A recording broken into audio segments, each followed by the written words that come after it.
Assalamualaikum warahmatullahi wabarakatuh. Bismillahirrahmanirrahim. Innal hamdalillah nahmaduhu wa nasta'inuhu wa nastaghfiruh wa na'udzu billahi min syururi anfusina wa min sayyiati a'malina. May yahdihillahu fala mudhillalah wa may yudlil falan tajida lahu waliyyan mursyida. Asyhadu an la ilaha illallah wahdahu la syarika lah wa asyhadu anna Muhammadan abduhu wa rasuluhu la nabiyya ba'dah. Allahumma shalli ala Muhammad wa ala ali Muhammad kama shallaita ala Ibrahim wa ala ali Ibrahim wa barik ala Muhammad wa ala ali Muhammad kama barakta ala Ibrahim wa ala ali Ibrahim fil alamin innaka Hamidum Majid. Amma ba'du. Ma'asyiral muslimin rahimani wa rahimakumullah, usikum wa nafsi bi taqwallahi faqad faza man ittaqa. Ibu-ibu, bapak-bapak, para jamaah yang dirahmati Allah Subhanahu wa taala. Saya akan menjelaskan tentang at-tauhid yusabbibu sa'ada wa yukaffiru dzunuba. Jadi tauhid itu syahadat kita tentang Allah dan syahadat kita tentang Rasulullah sallallahu alaihi wasallam itu bisa menyebabkan kebahagiaan orang dan bisa menghapus berbagai macam dosa.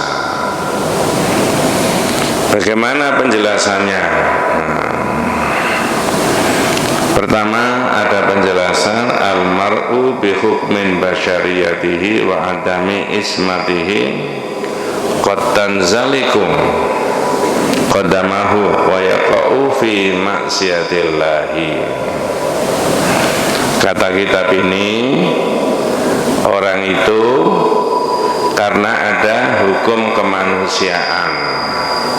Apa maksudnya manusia itu ada hukum kemanusiaan? Namanya manusia, sekali tempo ada benar, ada tidak benar, ada salah, ada tidak salah. Ada kepengin ibadah secara serius luar biasa. Ada kalanya naudzubillah min dzalik sekali tempo berbuat maksiat. Itu namanya al-mar'u bi hukmin basyariyatihi. Ada hukum kemanusiaan manusia itu. Kemudian wa adam ismatihi. Manusia itu tidak maksum. Kalau nabi, para rasul itu terjaga. Kalau manusia setinggi-tinggi derajatnya, sebanyak-banyak ilmunya, itu tidak maksum, tidak terjaga dari kemungkinan ada berbuat salah dan dosa. Kalau begitu kadang-kadang yaqa'u fi maksiatillahi, kadang-kadang terjerumus dalam kemaksiatan. Zaman dulu, zaman sekian bulan, sekian tahun, usia sekian, di sini, begitu. Dan itu tidak ada yang tahu kecuali kita sama Allah saja. Cuma ada kekhususan. Fa idza kana min ahli tauhidil khalis. Beda dengan orang yang syahadatnya itu ikhlas tauhidnya. Melafalkan syahadat, ngerti maknanya, terus tidak berbuat maksiat atau tidak berbuat syirik kepada Allah. Itu namanya bersyahadat secara ikhlas. Asyhadu an la ilaha illallah. Itu maknanya aku bersaksi bahwa tidak ada Tuhan yang berhak disembah kecuali Allah. Ya. Ini yang dituntut dalam kehidupan kita sehari-hari begitu. Kita kasih contoh dulu. Ada orang kafir masuk Islam disuruh syahadat. Yang sudah Islam sepanjang hidupnya pakai kalimat syahadat itu dilafalkan boleh, ditulis boleh. Lebih penting lagi diapakan? Dicari maknanya, apa sih maknanya, terus diamalkan. Nanti kalau menjelang wafat itu dibisikkan oleh yang masih hidup kalimat syahadat. Nah ini tak potong dulu ya, 2 menit 3 menit. Tapi cerita ini cerita tauhid. Ada seorang syekh, seorang alim dapat hadiah burung beo. Namanya burung beo itu kan semuanya orang ngerti, bisa diajari muni apa? La ilaha illallah. Nah begitu, la ilaha illallah. Sama syekhnya, sama kiainya tadi ditaruh di sebelah masjid pakai sangkar yang besar. Tiap hari burung itu ngerti dan mendengarkan syekhnya tadi yang setiap hari kasih makan burung membaca la ilaha illallah. Nah begitu, ditirukan sama burungnya. Sampai orang lain itu tidak tahu ini suaranya orang apa suaranya burung kalau nggak lihat burungnya.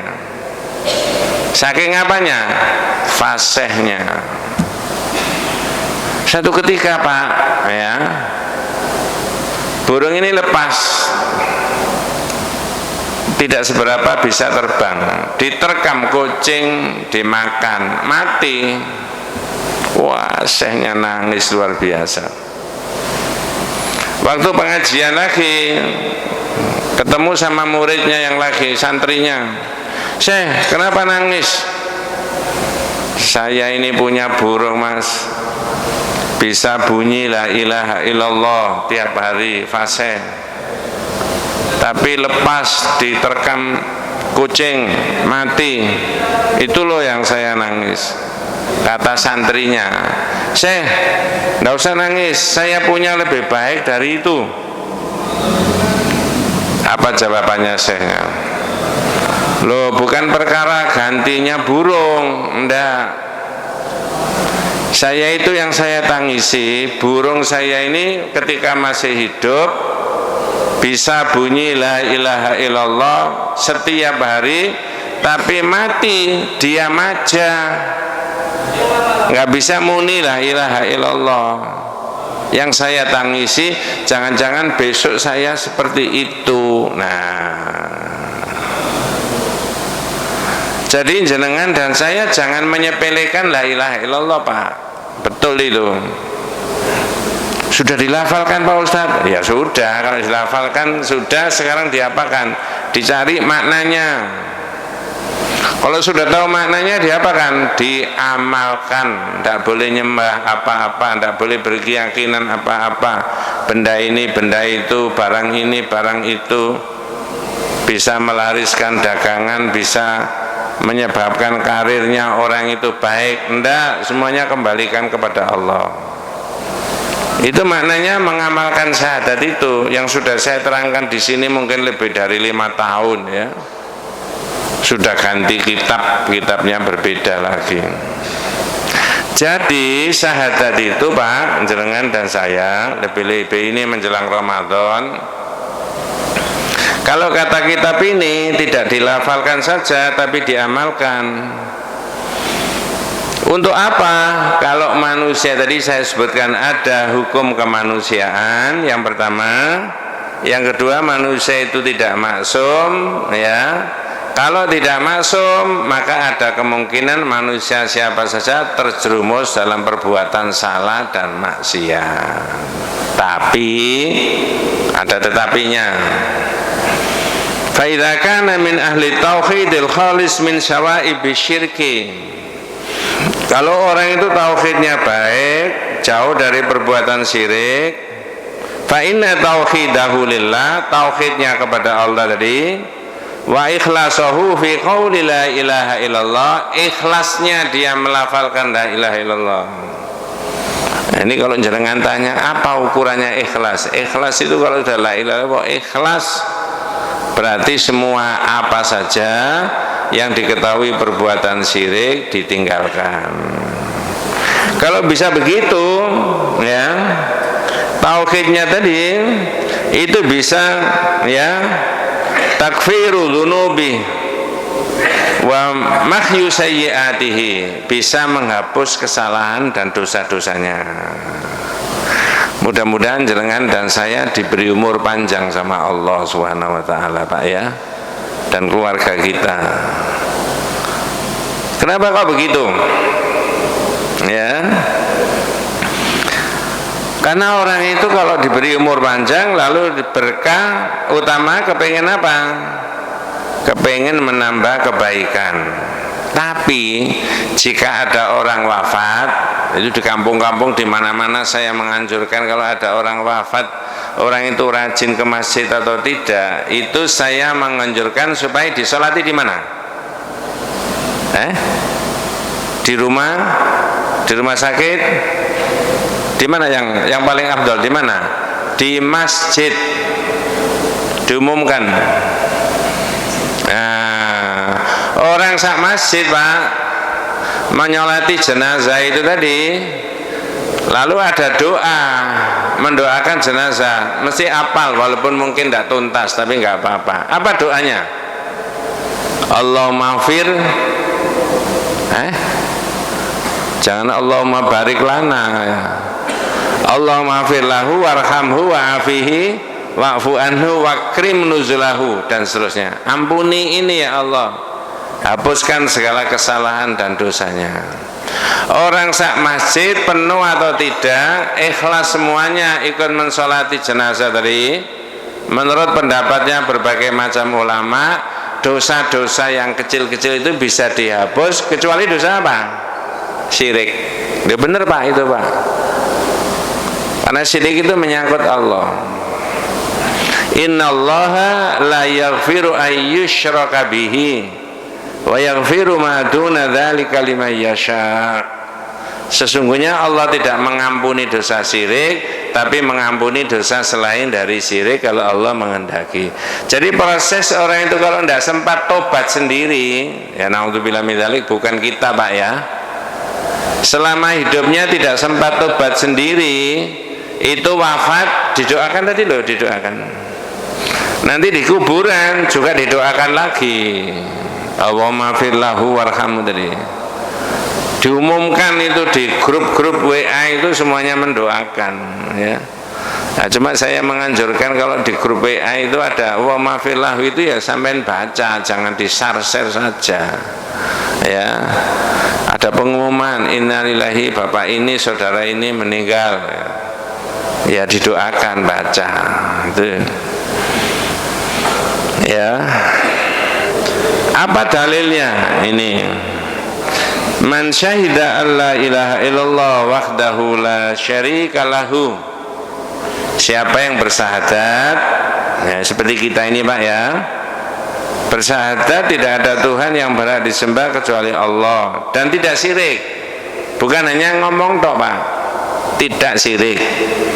Mas, Pak, kalau sudah syahadat jangan syirik. Nah itu maksudnya. Satu. Dua, wa anna Muhammadan abduhu wa rasuluhu.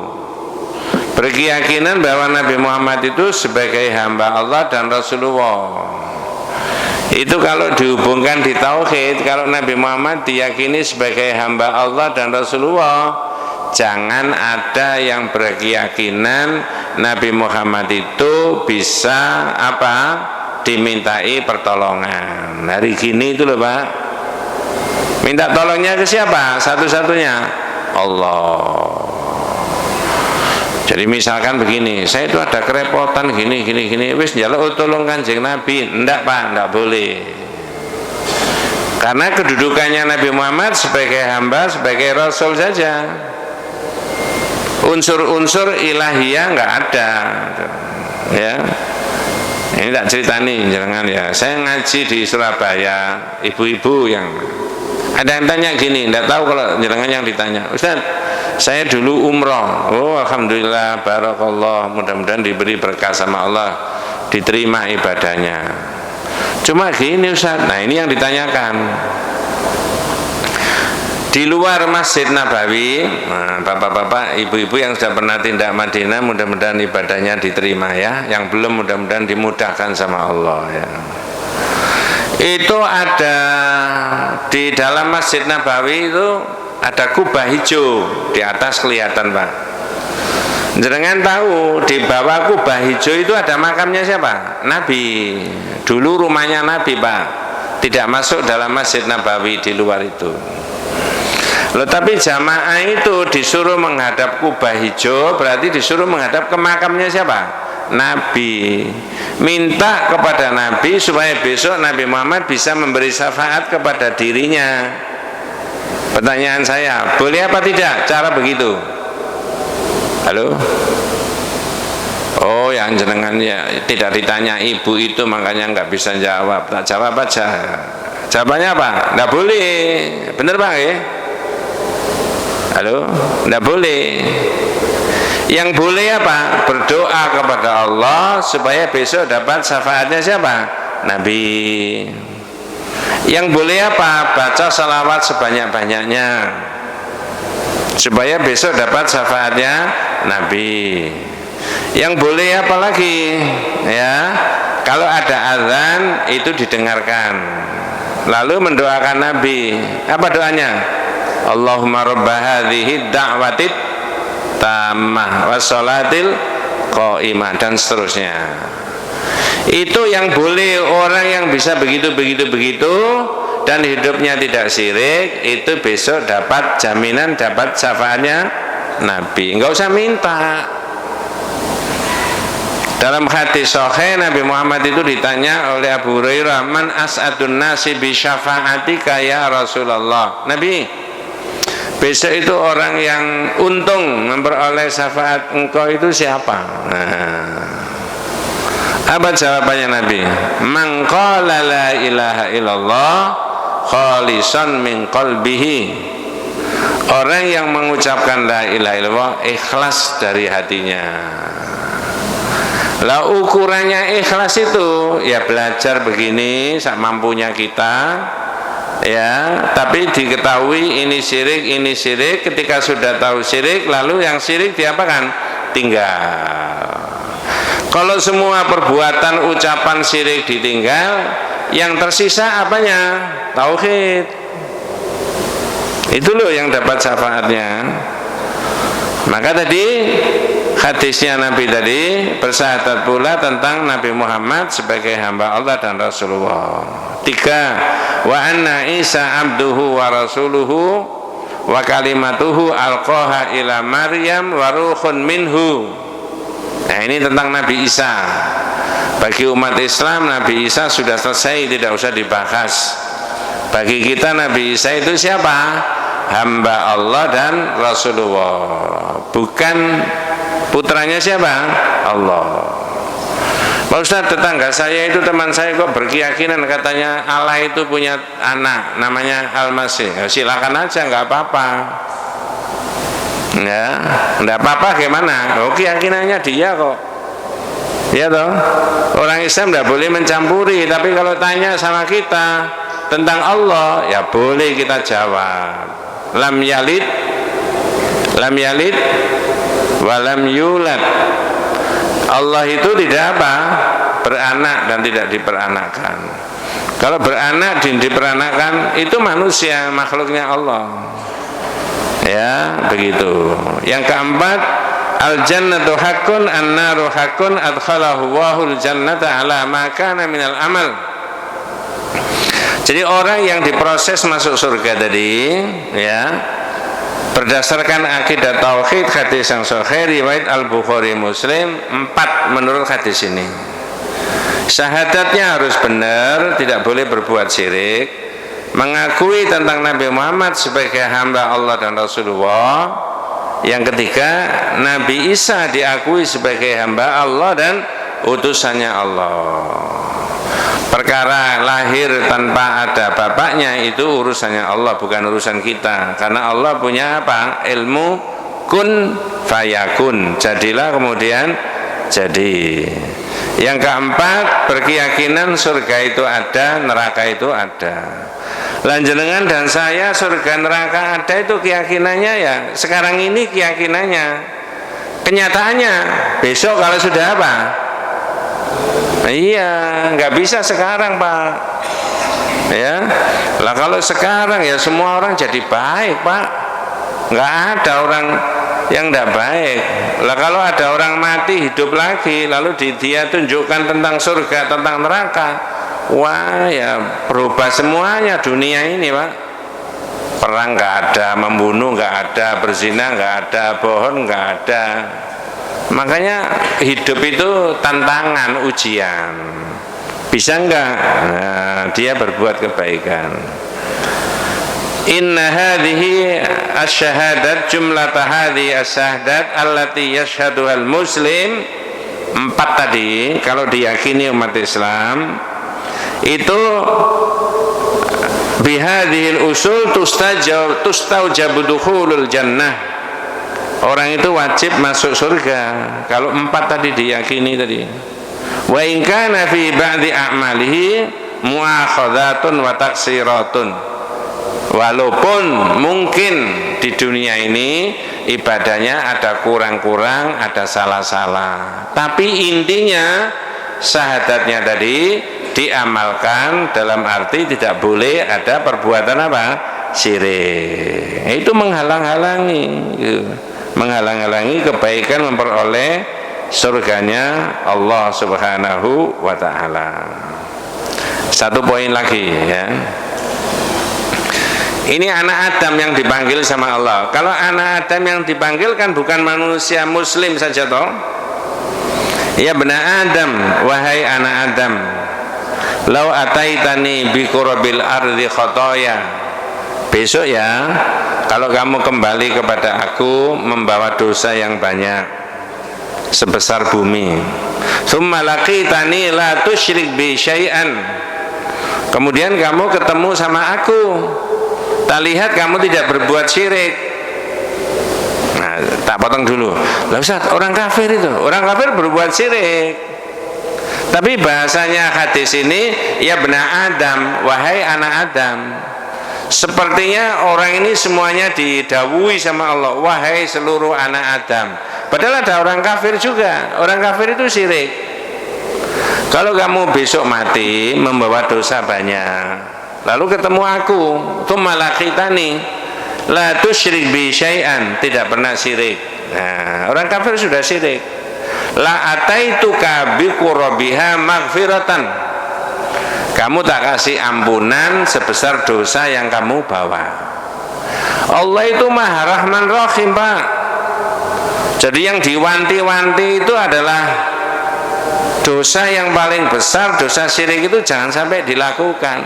Pak Ustaz, berarti ngelakoni dosa selain syirik boleh? Ya nggak boleh juga. Tapi andai kata ada orang mati, ya, ada salah, ada dosa, belum pernah disebut sama Allah, belum pernah tobat, gitu loh Pak. Itu masih peluangnya, masih kemungkinan diberi apa? Ampunan. Kecuali apa tadi? Syirik.